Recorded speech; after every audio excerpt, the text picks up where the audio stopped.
Hello, and welcome to Artic's Cool Game Facts. This week, we're going to do Legend of Zelda Majora's Mask. I looked for a mask to wear to open this video with, but I couldn't find one. Legend of Zelda is a huge game franchise. It is. It's one of Nintendo's biggest, probably only beaten by Mario. Another time. With approximately 314,000 copies sold in Japan during the first week of release, 3 million copies were sold worldwide. Majora's Mask was a big hit. It was originally going to be created with all the assets of Ocarina of Time. It was going to be called Master Quest. But the guy who made it decided to make entirely new stuff, and he showed it to the Iwata, and well, he was given a year to do it, and we got Majora's Mask.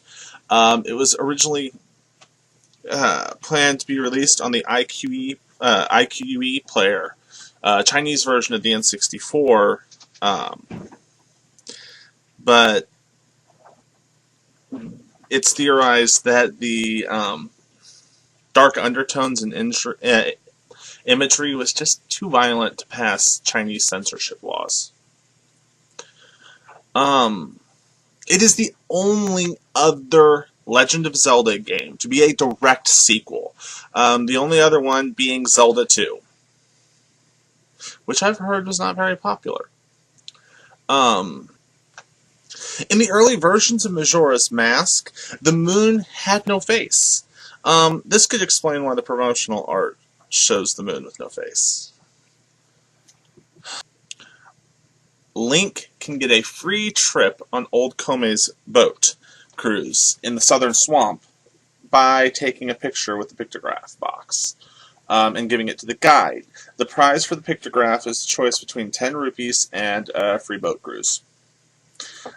In the room where one of the members of the Indogas,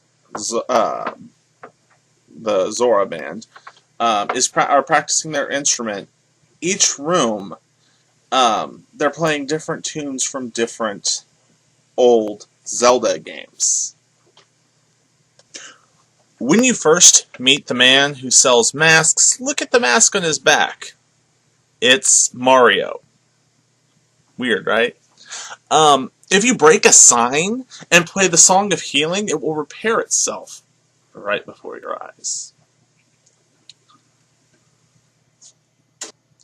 If you look at the brooch that Romani is wearing, you'll notice that it's actually Bowser's face. Yeah, go figure Nintendo would do some cross, Easter eggs there. Some cross-platform. Mario. That's not all. It gets better. If you look at some of the masks, you'll realize that there's some Star Fox references. In fact,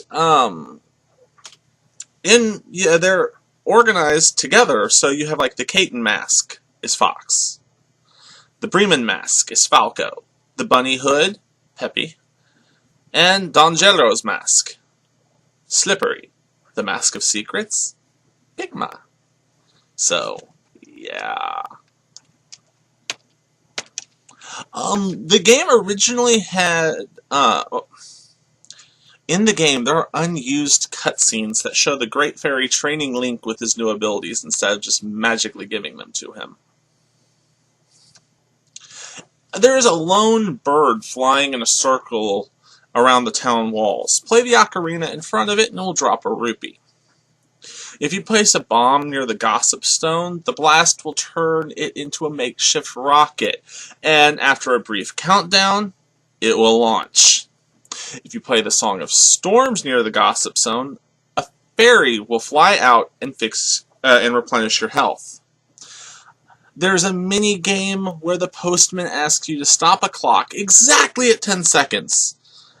Normally the clock will disappear after 2 seconds, but if you have the bunny hood on, the timer will stay on the screen, which is good because he will give you 50 rupees after the second time you win.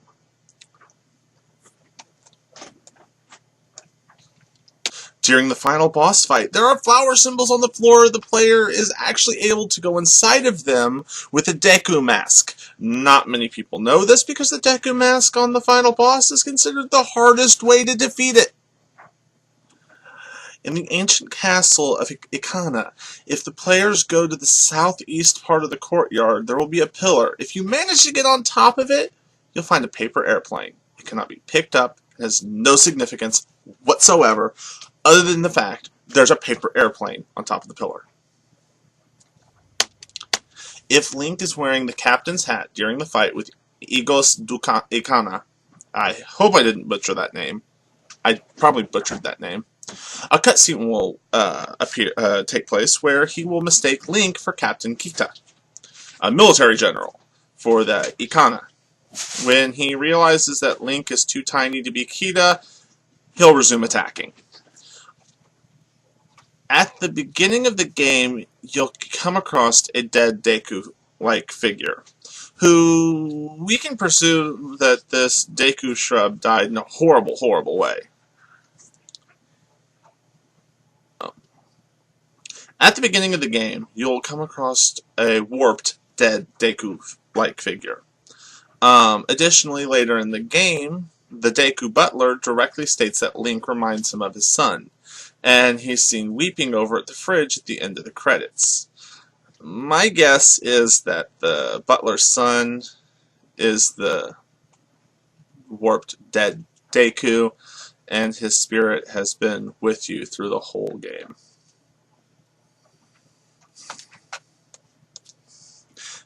Well, thank you for sitting through Artic's Cool Game Facts, Legend of Zelda, Majora's Mask. Please like and subscribe, and stick around. Stay tuned next week for another fun video. If you have any suggestions, put them below, and as always, have fun.